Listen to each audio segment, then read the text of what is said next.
Salut, une petite aquarelle facile, inspiration Klimt. Oui, c'est pour toi. J'ai essayé de te convaincre que tu peux le faire. Et ce, même si tu sais pas super bien dessiner, en te commentant l'ensemble de la démo de A à Z. On va faire ça sur du papier cellulose, en l'occurrence un moulin du Coq rouge pour moi. Tu me vois en train de mélanger des couleurs sur ma palette assez librement. Je vais d'abord fabriquer une couleur peau. Pour ça, n'hésite pas à revoir mes vidéos sur comment faire un portrait dans la playlist Comment faire un portrait de ma chaîne YouTube.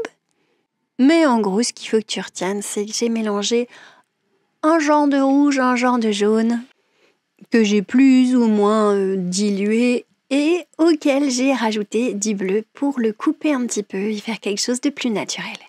Je commence très en eau. Reste hyper simple, fais un espace d'ovale pour le visage et tu verras, ça va convenir très bien. T'es pas du tout obligé de reprendre exactement les mêmes formes que moi.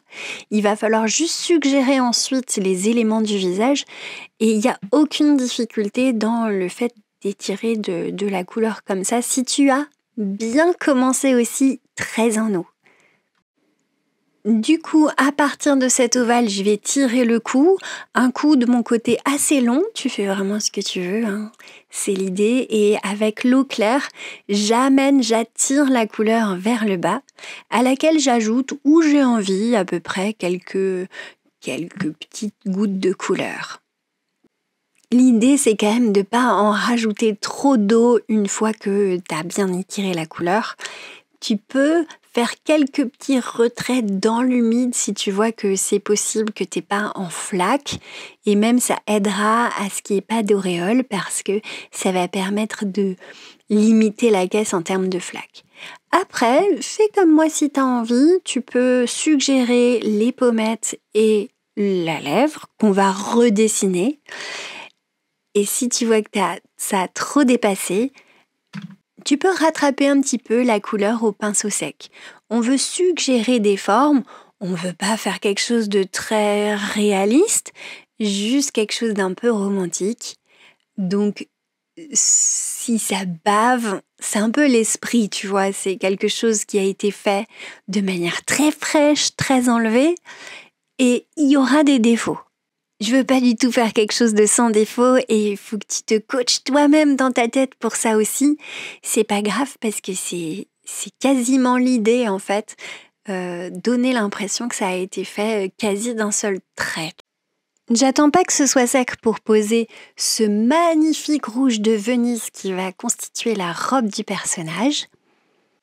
Et quand je te disais t'es pas obligé de savoir dessiner, ben non, en effet, tu fais des grosses formes et tu te dis, ok, il y a la robe du personnage, auquel je peux ajouter, si j'ai envie, un peu plus de rouge au-dessus, etc., pour donner l'impression d'une délimitation.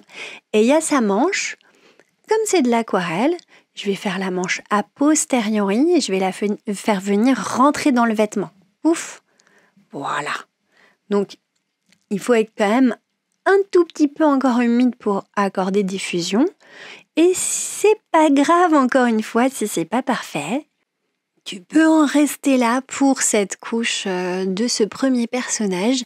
T'es pas obligé de faire exactement la même chose que moi, mais moi comme je constate qu'il y a des endroits encore humides, je vais aller un petit peu imprimer l'ombre sur ce personnage sous les cheveux, ce qui va être les cheveux, près de l'oreille pour spécifier un petit peu l'oreille. Je vois justement que c'est pas hyper encore sec, donc ça m'arrange de laisser fuser un petit peu quelque chose de légèrement plus sombre. C'est-à-dire la couleur d'origine avec une pointe de bleu, quoi, en gros. Je peux continuer à utiliser ce joli pinceau Winsor & Newton en synthétique qui est là, en l'occurrence, un pinceau à la vie, mais qui me sert avec sa pointe à aller faire des détails. Tu vois, c'est un peu multiple. J'évoque l'éventail sans être trop précise. Sache si tu veux regarder et reproduire un petit peu le dessin que je me suis largement inspirée du tableau de Klimt de la femme à l'éventail. Donc ça aide un petit peu. Tu verras à quel point le mien est différent. En tout cas, j'espère. En tout cas pour le fond. Donc c'est carrément de la repompe, hein. Mais je pense que Klimt sera pas trop fâché et que c'est pas pour vendre, donc ça me convient bien pour donner et pour faire un truc très joli qui m'a inspiré et j'espère que tu feras pareil et que tu comprendras. Évidemment, ça se vend pas quand on s'inspire direct d'un tableau, hein. Ce que je suis en train de faire, c'est des volutes. Je vais les faire de manière non symétrique. Je vais pas les faire partout. Des volutes un peu orientalisantes parce que Klimt, c'était un peu l'époque. Et je les laisse en eau pour pouvoir faire des trucs après avec. Je fais des formes qui sont, ma foi, assez peu définies, par-dessus lesquelles je vais ensuite disposer un peu de feutre, d'autres couleurs, etc. Après, je mélange un peu de rose permanent et de rouge de Venise pour faire des grosses formes avec mon gros pinceau qui vont évoquer des fleurs. Je les dispose un peu partout, y compris dans les volutes que je viens de faire sans casser trop leur forme.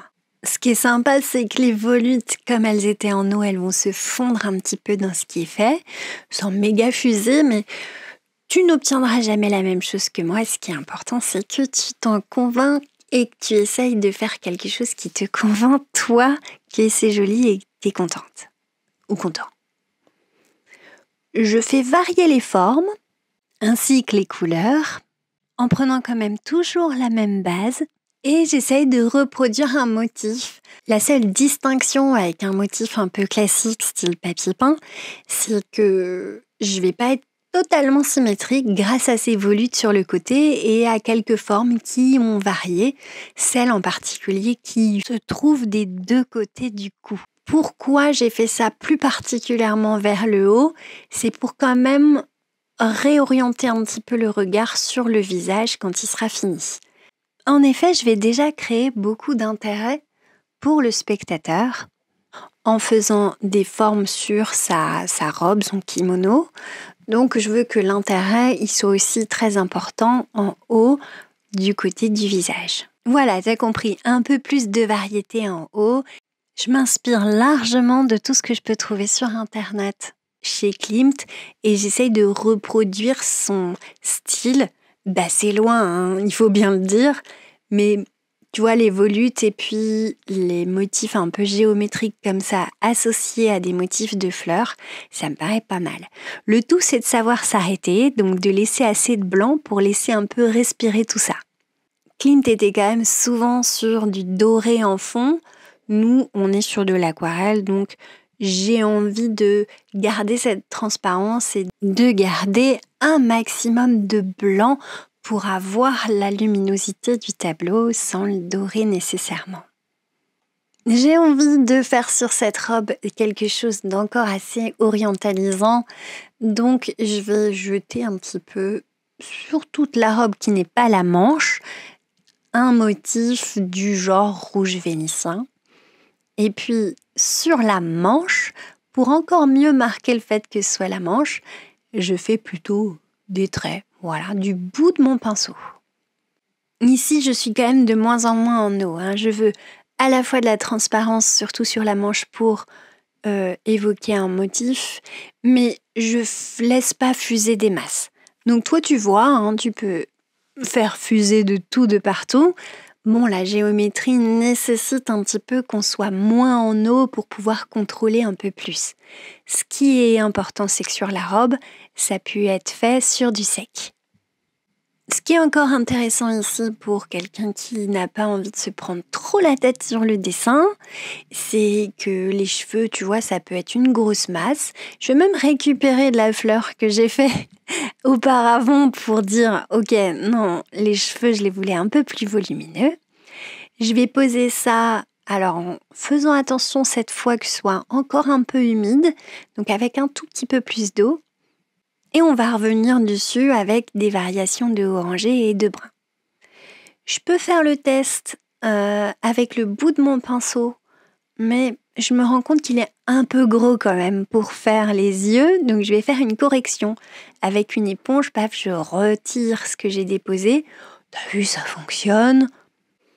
C'est assez sec, donc je vais pouvoir quasiment tout de suite après revenir dessus et faire un œil qui me plaît plus. On y va avec un terre d'ombre brûlé assez franc. Je vais pas le mettre partout, hein. Je le fais descendre de manière uniforme pour constituer des petits bouts de cheveux qui dépassent, mais je ne l'ai pas mis partout dans le fond pour laisser le temps de créer des fusions et une texture aux cheveux. Et là seulement, je reviens en reprendre l'œil qui a eu le temps de sécher, en tout cas son fond, et je vais le faire un petit peu plus bas, comme ça me plaisait. Je vais les faire à peu près à égale distance. Tu vois ce que ça donne là sur le finish. On est pas mal, mais quand même, je suis un petit peu, optimiste avec mon gros pinceau, donc je vais terminer le visage avec mon plus petit pinceau. By the way, c'est une imitation martre, donc de la dernière série Winsor & Newton en synthétique numéro 6. Pinceau rond. Je fais juste l'évocation d'une bouche.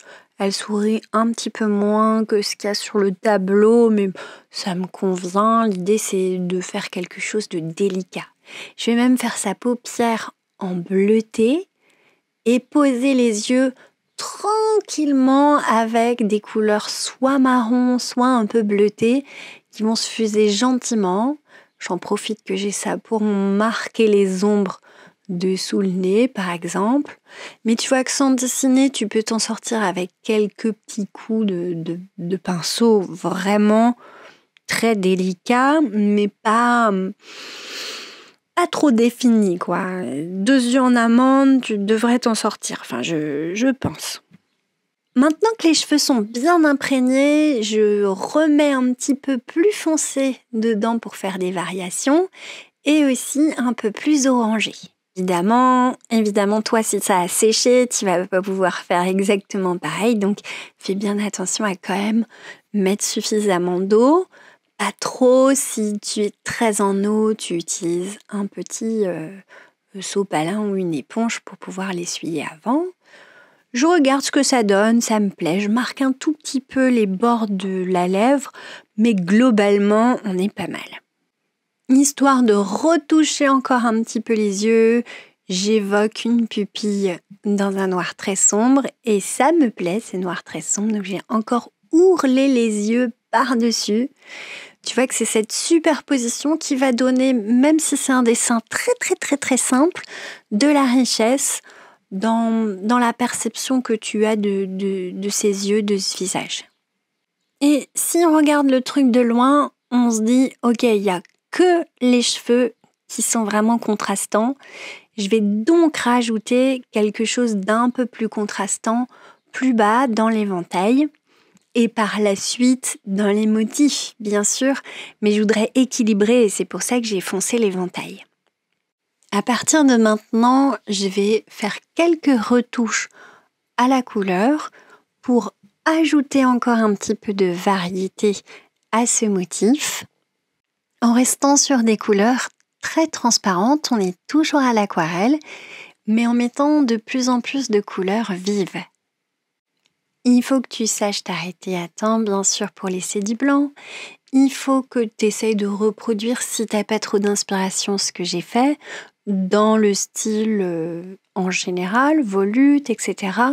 Je t'indique pas à chaque fois les couleurs parce que c'est important que dans ce que tu vas poser comme couleur dans ce tableau, tu puisses exprimer ta personnalité et que tes couleurs préférées ressortent.